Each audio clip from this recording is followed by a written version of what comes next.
ചരിത്രം ചിലപ്പോൾ അത് പുസ്തകങ്ങളുടെ താളുകളിൽ മാത്രമല്ല ജീവിക്കുന്നത്. കാലത്തെ അതിജീവിച്ച് കല്ലുകളിൽ ശ്വസിച്ചുകൊണ്ടും അത് നമ്മോട് സംസാരിക്കും. അത്തരമൊരു സ്ഥലത്തേക്കാണ് ഇന്ന് കൊച്ചിക്കാരൻ സഞ്ചാരി നിങ്ങളെ കൂട്ടിക്കൊണ്ടുപോകുന്നത്. സാഞ്ചി സ്തൂപത്തിലേക്ക്. മധ്യപ്രദേശിലെ ശാന്തമായ ഒരു കുന്നിൻ മുകളിൽ 2000-ലധികം വർഷങ്ങളായി കാലത്തിൻ്റെ സാക്ഷിയായി നിൽക്കുന്ന ഈ സ്മാരകം ബുദ്ധമതത്തിൻ്റെ മാത്രമല്ല, ഭാരതത്തിൻ്റെ ആത്മീയ പൈതൃകത്തിൻ്റെയും അഭിമാനമാണ്. BC 3-ാം നൂറ്റാണ്ടിൽ ചക്രവർത്തി അശോകൻ പണി കഴിപ്പിച്ച ഈ സ്തൂപം ഒരു നിർമ്മിതി മാത്രമല്ല, യുദ്ധത്തിൻ്റെ വഴിയിൽ നിന്ന് സമാധാനത്തിൻ്റെ പാതയിലേക്ക് തിരിഞ്ഞ ഒരു രാജാവിൻ്റെ മനസ്സാക്ഷിയുടെ പ്രതീകമാണ്. കലിംഗ യുദ്ധത്തിൻ്റെ രക്തച്ചൊരിച്ചിലിന് ശേഷം സമാധാനത്തിൻ്റെയും കരുണയുടെയും സന്ദേശം ലോകത്തോട് പറയാൻ അശോകൻ തിരഞ്ഞെടുത്ത ഭാഷയായിരുന്നു ഇത്തരത്തിലുള്ള സ്മാരകങ്ങൾ. ഈ 4 ഭീമൻ തോരണങ്ങളിലേക്ക് ഒന്ന് ശ്രദ്ധിച്ചു നോക്കൂ. ഓരോ കല്ലിനും ഒരു കഥയുണ്ട്. ബുദ്ധൻ്റെ ജീവിതവും ജാതക കഥകളും അതിസൂക്ഷ്മമായ ശില്പങ്ങളായി ഇവിടെ കൊത്തിവെച്ചിരിക്കുന്നു. എന്നാൽ ഇവിടെ ഒരു പ്രത്യേകതയുണ്ട്. ബുദ്ധനെ ഇവിടെ മനുഷ്യരൂപത്തിൽ കാണാനാവില്ല. ധർമ്മചക്രം, ബോധിവൃക്ഷം, കാലടിപ്പാടുകൾ, ശൂന്യ സിംഹാസനം ഇവയിലൂടെയാണ് അദ്ദേഹത്തിൻ്റെ സാന്നിധ്യം കലാകാരന്മാർ അവതരിപ്പിച്ചിരിക്കുന്നത്. സ്തൂപത്തിന് ചുറ്റുമുള്ള പ്രദക്ഷിണ പാതയിലൂടെ നടക്കുമ്പോൾ സമയം പതുക്കെ പിന്നിലേക്ക് സഞ്ചരിക്കുന്നത് പോലെ തോന്നും. നൂറ്റാണ്ടുകൾക്ക് മുൻപ് ഭിക്ഷുക്കളും തീർത്ഥാടകരും നടന്ന അതേ വഴിയിലൂടെ ഇന്ന് നമ്മളും നടക്കുന്നു. കാറ്റിൻ്റെ ശബ്ദത്തിനിടയിൽ പോലും ചരിത്രത്തിൻ്റെ ചുവടുകൾ കേൾക്കുന്നത് പോലെ. 1989-ൽ യുനെസ്കോ ലോക പൈതൃക പട്ടികയിൽ ഇടം നേടിയ സാഞ്ചി സ്തൂപം ഇന്നും ലോകമെമ്പാടുമുള്ള സഞ്ചാരികളെയും ചരിത്രപ്രേമികളെയും ആത്മീയ അന്വേഷകരെയും ഒരുപോലെ ആകർഷിക്കുന്നുണ്ട്.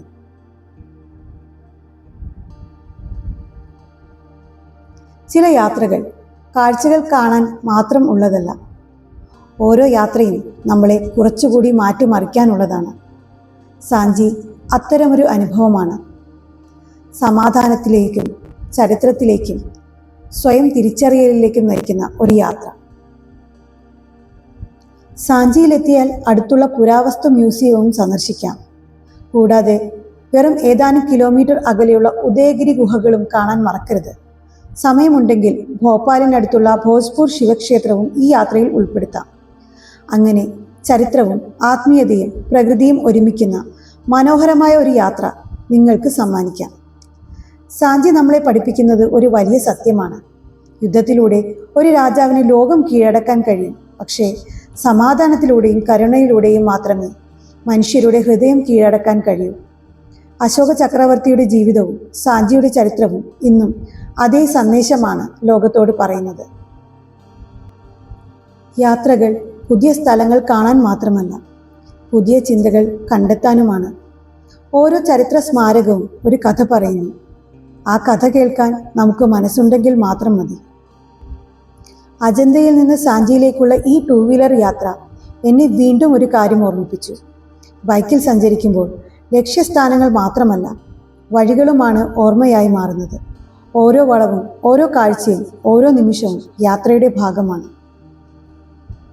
സൂര്യൻ അസ്തമിക്കുമ്പോൾ സാഞ്ചി മറ്റൊരു രൂപത്തിലേക്ക് മാറും. പകൽ നമ്മളെ ചരിത്രം കാണിച്ച ഈ കുന്ന് രാത്രി വെളിച്ചത്തിൻ്റെയും ശബ്ദത്തിൻ്റെയും അത്ഭുത ലോകമായി മാറും. സാഞ്ചിയിലെ ലൈറ്റ് ആൻഡ് സൗണ്ട് ഷോ വെറും ഒരു പ്രദർശനമല്ല, 2000-ലധികം വർഷം പഴക്കമുള്ള ചരിത്രത്തെ വെളിച്ചത്തിലൂടെയും സംഗീതത്തിലൂടെയും ശബ്ദാവിഷ്കാരത്തിലൂടെയും വീണ്ടും ജീവിപ്പിക്കുന്ന ഒരനുഭവമാണ്. ചക്രവർത്തി അശോകന്റെ ജീവിതവും ബുദ്ധധർമ്മത്തിൻ്റെ സന്ദേശവും സാഞ്ചി സ്തൂപത്തിൻ്റെ ചരിത്രവും ഈ അവതരണത്തിലൂടെ മനോഹരമായി പറഞ്ഞു തരുന്നു. രാത്രിയുടെ നിശബ്ദതയിൽ പ്രകാശം കല്ലുകളെ സ്പർശിക്കുമ്പോൾ സാഞ്ചി ഒരു പുരാതന സ്മാരകം മാത്രമല്ല, ജീവിക്കുന്ന ചരിത്രമായി നമ്മുടെ മുന്നിൽ നിൽക്കും. നിങ്ങൾ സാഞ്ചി സന്ദർശിക്കുകയാണെങ്കിൽ പകൽ മാത്രമല്ല, ഈ ലൈറ്റ് ആൻഡ് സൗണ്ട് ഷോയും ഒരിക്കലും നഷ്ടപ്പെടുത്തരുത്. ഞങ്ങൾ നിങ്ങളുടെ സ്വന്തം കൊച്ചിക്കാരൻ സഞ്ചാരി. ചരിത്രവും പ്രകൃതിയും ഇന്ത്യയുടെ മറഞ്ഞു കിടക്കുന്ന അത്ഭുതങ്ങളും തേടിയുള്ള ഈ 2 വീലർ യാത്ര ഇനിയും തുടരും. ഈ യാത്ര നിങ്ങൾക്കും ഇഷ്ടമായെങ്കിൽ വീഡിയോ ലൈക്ക് ചെയ്യൂ, ഷെയർ ചെയ്യൂ. ഞങ്ങളുടെ അടുത്ത യാത്രയിൽ കൂടെ ചേരാൻ പേജ് ഫോളോ ചെയ്യൂ. അടുത്ത ലക്ഷ്യസ്ഥാനത്ത് വീണ്ടും കാണാം. അതുവരെ സുരക്ഷിതമായി യാത്ര ചെയ്യൂ. യാത്രകൾ തുടരട്ടെ.